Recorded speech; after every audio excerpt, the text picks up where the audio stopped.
Welcome back to Kiran Mai's mini kitchen. ఇవాళ మనం చూడబోయే రెసిపీ గంగవాయల్ టమాటా కూర. ఎంతో టేస్టీగా ఉండే ఈ కూరని ఎలా ప్రిపేర్ చేయాలో నేను ఈ వీడియోలో మీకు చూపిస్తాను. దానికోసం మనం ముందుగా ప్యాన్లో 2 టేబుల్ స్పూన్ల దాకా ఆయిల్ని హీట్ చేసి ఒక ఎండుమిర్చిని, హాఫ్ టీ స్పూన్ వరకు జీలకర్రను, 5 నుంచి 6 వెల్లుల్లిని దంచి వేసుకోవాలి. 30 సెకండ్స్ ఫ్రై చేసుకున్నట్టయితే వెల్లుల్లి చక్కగా వేగిపోతాయి. ఒక మీడియం సైజు ఆనియన్, 4 నుంచి 5 పచ్చిమిర్చిలను కూడా వేసుకొని కొంచెం సాల్ట్ యాడ్ చేసి మగ్గించండి. 5 నుంచి 6 నిమిషాలు టైం పడుతుంది ఇవన్నీ మగ్గడానికి.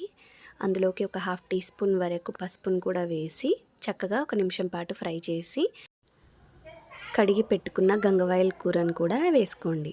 నేను ఇక్కడ 5 కట్టల వరకు గంగవాయల్ కూరను తీసుకొని శుభ్రంగా కడిగి పెట్టుకున్నాను. అది మూత పెట్టి ఒక 5 నిమిషాలు మగ్గించారంటే ఇలా నీరు అనేది బయటకు వస్తూ ఉంటుంది.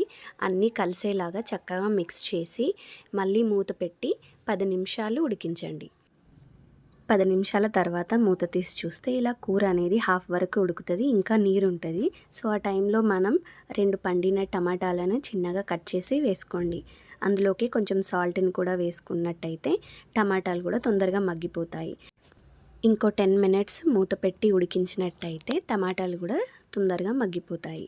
10 నిమిషాల తర్వాత టమాటా అనేది ఇలా చక్కగా ఉడికి ఆయిల్ అంతా ఫ్లోట్ అవుతూ ఉంటుంది. సో ఆ టైంలో మనం టేస్ట్ చూసి సాల్ట్ అనేది అడ్జస్ట్ చేసుకోవాలి. అంతే, ఎంతో సింపుల్గా ఉండే గంగవాయల్ టమాటా కూర రెడీ. ఇది రోటీలోకి, అన్నంలోకి, దేంట్లోకైనా బాగుంటుంది. సో ఒకసారి ట్రై చేయండి. Thank you for watching. Subscribe.